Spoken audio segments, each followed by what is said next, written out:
नमस्कार दोस्तों, रेडी सत्य के आज के इस एपिसोड में मैं आप सभी लोगों को नीलवंती ग्रंथ के बारे में ऐसी जानकारी देने वाला हूं जिसे जानकर आप बहुत ज्यादा चौंक जाएंगे। ये एक ऐसा ग्रंथ है जिसे शापित माना जाता है। एक ऐसा ग्रंथ है जिसकी मदद से आप पेड़ पौधे जानवरों से बात कर सकते हैं। ये एक ऐसा ग्रंथ है जिसकी मदद से आप बड़े बड़े खजाने को यूं हासिल कर सकते हैं। दरअसल दोस्तों, ये ग्रंथ को शापित क्यों माना जाता है, इसके पीछे एक बहुत बड़ी कहानी है।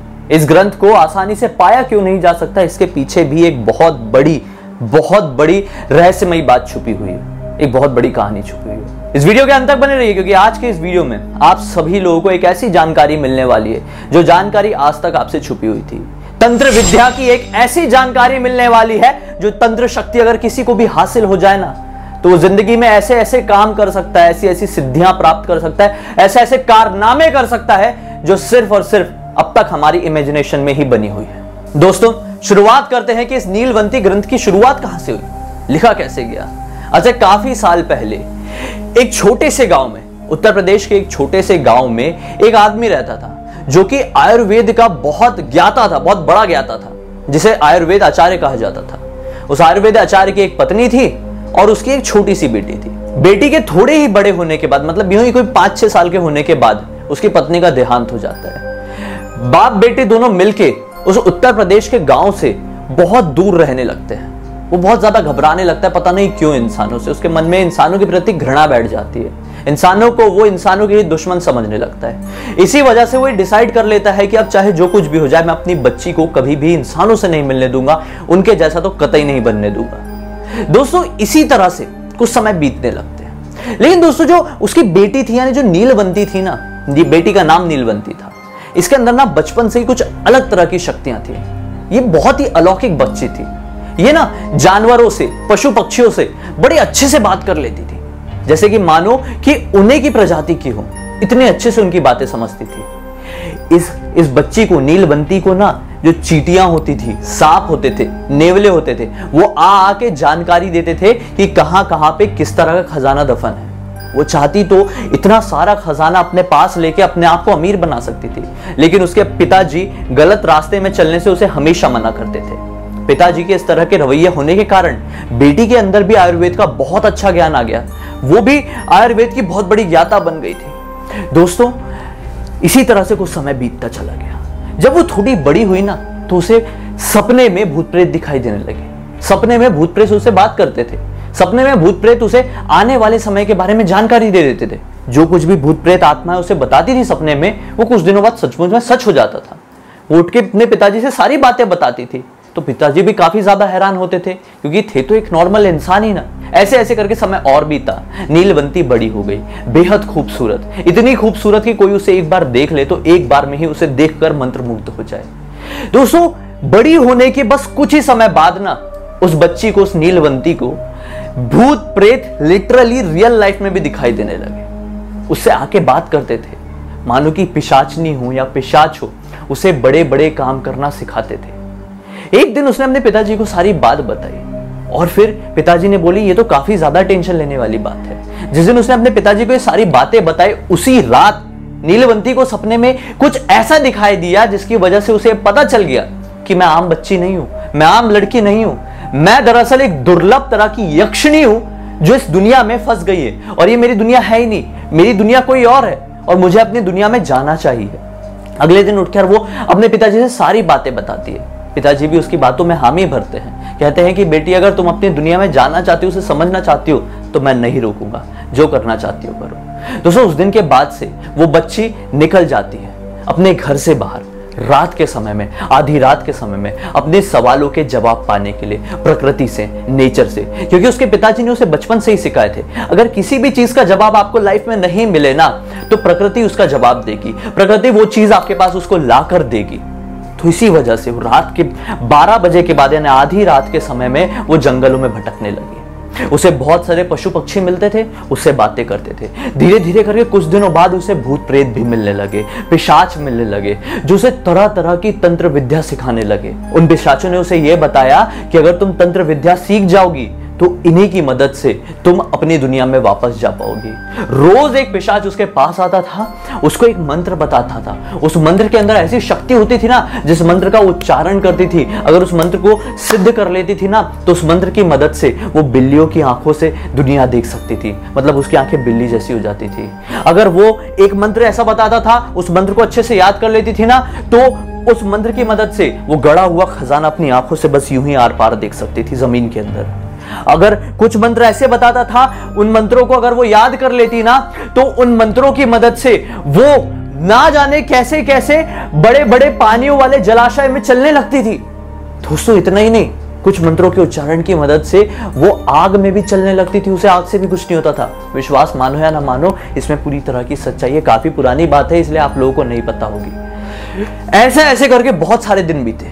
जितने मंत्र उसको वो पिशाच बताता था, उन मंत्रों को वो एक किताब में लिखते चली जाती थी। वो किताब एक बहुत बड़ी सिद्धि वाली किताब बन गई थी, क्योंकि उसमें ऐसे ऐसे मंत्र लिखे हुए थे, जो मंत्र अगर किसी भी इंसान को पता चल जाए तो वो तो पूरी दुनिया जीत जाए यार, ना जाने क्या क्या मिल जाए उसे। एक दिन क्या हुआ कि उसे एक दूसरा पिशाच मिला। वो बोला कि देखो, तुम काफी समय से मेहनत कर रही हो, अगर तुम्हें सचमुच में अपनी दुनिया में जाना है ना, तो तुम्हें आहुति देनी पड़ेगी। रोज रात में, आधी रात में आकर पशु बलि देनी होगी, पक्षी बलि देनी होगी, अपना रक्त प्रवाहित करना पड़ेगा, तभी तुमको इस दुनिया से छोड़कर अपने दुनिया में जाने का रास्ता मिलेगा।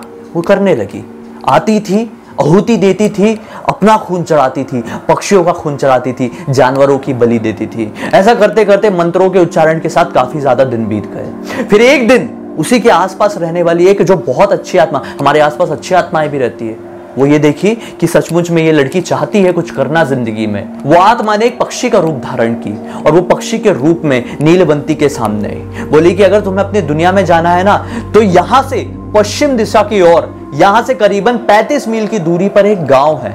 उस गांव में एक बरगद का पेड़ है। उस बरगद के पेड़ में ही तुम्हें तुम्हारी दुनिया में जाने का एक बहुत बड़ा संकेत मिलेगा। तैयार हो जाती है, तुरंत लौटती है, अपने पिताजी से सारी बातें बताती है। पिताजी उसे बहुत रोकने की कोशिश करते, क्योंकि पिताजी को मालूम था कि इंसान कैसे होते हैं। इंसानों से वो जिंदगी में कभी ना कभी धोखा खाए हुए थे। लेकिन नीलवंती काफी ज्यादा रिक्वेस्ट करती है, तो पिताजी भी कह देते हैं, जाओ बेटा, जी ले अपनी जिंदगी।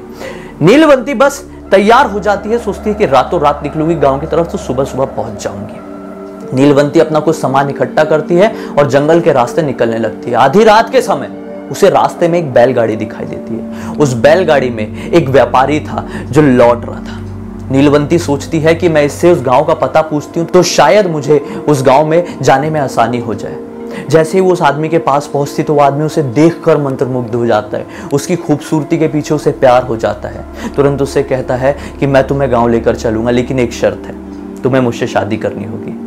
नीलवंती भी सुन के खुश हो जाती है कि अरे इतनी सी शर्त, तो मैं भी इसे हाँ कह देती हूँ, लेकिन इसके बदले मैं भी एक छोटी सी शर्त रख देती हूँ। वो भी उसके बदले ये शर्त रख देती है कि मैं रात के समय कभी तुम्हारे घर में नहीं रहूंगी तुम्हारे साथ। मैं रात के समय तुम्हारे घर से निकलकर कहाँ जा रही हूँ, ये तुम मुझसे कभी नहीं पूछोगे। ऐसा करके वो तैयार हो जाते हैं और साथ ही साथ गांव में आ जाते हैं। किस्मत से वो व्यापारी भी उसी गांव का था। रहने लगते हैं और रोज रात में, आधी रात के समय, नीलवंती उसी बरगद के पेड़ के पास जाती है और अपनी तंत्र विद्या को अंजाम देने लगती है। पशु पक्षियों से बात करने लगती है, आहुतियां देने लगती है। ऐसे ऐसे करके बहुत दिन बीतते चले जाते हैं। वो अपनी किताबों में और मंत्र लिखते चली जाती है। एक दिन गांव के कुछ लोग कहीं घूमने निकलते हैं। आधी रात के समय घूमते घूमते उसी बरगद के पेड़ के पास पहुंचते हैं। अचानक से उसकी नजर नीलवंती पर पड़ती है, तो देखते हैं कि नीलवंती तो एक पक्षी को काट कर आहुति में चढ़ा रही है। वो लोग बहुत ज्यादा घबरा जाते हैं। गुस्से में आकर तुरंत उस नीलवंती के पति यानी वो व्यापारी के पास जाते हैं और बोलते कि देखो, तुम्हारी पत्नी चुड़ैल है, ऐसे ऐसे काम करती है, हमारे गांव को बर्बाद कर देगी, हम तुम्हारी पत्नी को छोड़ेंगे नहीं। ये सारी बातें उसके पति को नहीं पता थी। उसे तो लगता था पता नहीं मेरी पत्नी शायद अपने ससुराल जाती होगी, पता नहीं क्या करती होगी। उसे नहीं पता था कि वो ऐसी ऐसी शक्तियों को, ऐसी ऐसी विद्याओं को अंजाम दे रही है, तंत्र शक्ति करने में लगी हुई है, तंत्र विद्या करने में लगी हुई है। गुस्से में आता है बहुत और पहुंच जाता है अगली ही रात उसका पीछा करते करते उसी बरगद के पेड़ के पास। देखता है तो नीलवंती सचमुच में इस बार अपना खून काट के वहां पर चढ़ा रही थी। काफी ज्यादा क्रोधित होता है, सोचता है मैं अगले दिन इससे बात करूंगा, लेकिन अगले दिन वो हिम्मत नहीं कर पाता, क्योंकि उसके मन में भी डर बैठ गया था कि ये चुड़ैल है। अगले दिन उसको दोपहर में, नीलवंती को पता नहीं क्यों नींद लग जाती है। दोपहर में नींद लगने की वजह से उसे सपने में कुछ दिखाई देता है। ऐसा लगता है कि कोई साया आके उसे कह रहा है कि आज रात में तुमको तुम्हारी दुनिया में जाने का मौका मिलेगा।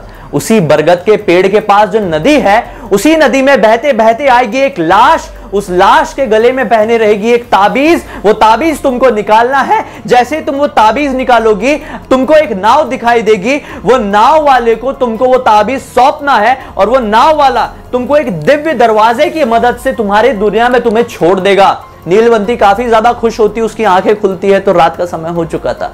खाना वाना बनाती है, खाती है और अपने पति से कहती है कि मौका रहेगा तो फिर से मिलेंगे। पति तो घबराया हुआ था, कुछ कह नहीं पाता है, सिर्फ सर हिला देता है। नीलवंती निकलती है वापस से उस बरगद के पेड़ के पास, थोड़ी सी तंत्र शक्ति को अंजाम देती है, किताब में और भी कुछ मंत्र लिखती है और इंतजार करने लगती है उस लाश का बहके आने का। कुछ ही समय बाद वो लाश बहकर वहां पर आती है, उसे गले पर देखती है तो गले पर ताबीज था। खुश होके वो ताबीज को निकालने लगती है, लेकिन ताबीज बड़े अजीब तरह से बंधा हुआ था उसे गले में टाइट, वो निकल नहीं पाता है। तो सोचती है कि दांतों से निकालती हूँ, तो वो दांत लगाकर निकालने की, वो गठान खोलने की कोशिश करती है वो ताबीज की, वो धागे की। लेकिन उसी समय पीछे से वही गांव वाले जिन्होंने उन्हें पहली बार, नीलवंती को पहली बार बरगद के पेड़ के पास देखा था, वो पीछे से उसे देख लेते। उन्हें ऐसा लगता है कि नीलवंती कुछ नहीं कर रही है बल्कि नीलवंती लाश खा रही है। अब तो वो गांव वाले अपना आपा खो देते हैं, गुस्से में लाठी पकड़कर आगे निकलने ही लगते हैं कि अचानक से वो देखते दूसरी तरफ से उसका पति उसके पास आ रहा है। पति जैसे उसके पास आता है, उसके पास पहुंच के बोलता है कि देखो, मैं तुम्हारी सच्चाई को बहुत अच्छे से जानता था, तुम्हारे हाथ में जो ताबीज है मुझे दे दो। ताबीज छीनते छीनते वो अपना रूप बदल लेता है।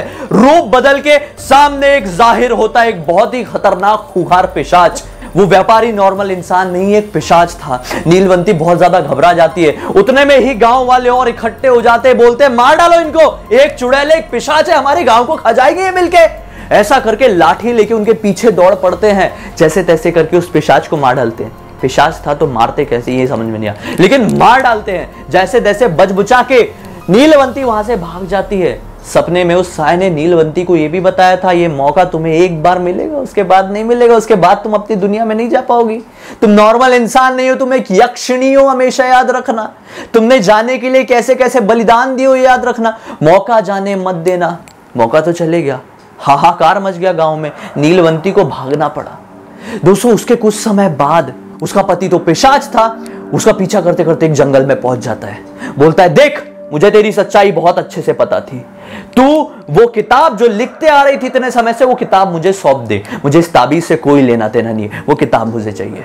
नीलवंती समझ जाती है कि इस किताब में कुछ ना कुछ ऐसा है जिसकी मदद से ये दुनिया को कोई भी इंसान बर्बाद कर सकता है। बुरी सोच रखने वाला, घमंडी व्यवहार वाला आदमी इस पूरी दुनिया को बर्बाद कर सकता है इन मंत्रों के उच्चारण की मदद से। तो नीलवंती वहीं पर खड़े खड़े उस किताब को श्राप दे देती है कि चाहे जो कुछ भी हो जाए, इस किताब को कोई भी लालची व्यक्ति पढ़ने की कोशिश करेगा, उसकी मौत हो जाएगी। नीलवंती कहती है कि अगर किसी ने पूरा पढ़ लिया तो क्षण भर में उसकी मौत हो जाएगी, अगर किसी ने आधी पढ़कर छोड़ दिया तो अपना दिमागी संतुलन खो देगा, वो पागल हो जाएगा, उसे कुछ याद नहीं रहेगा।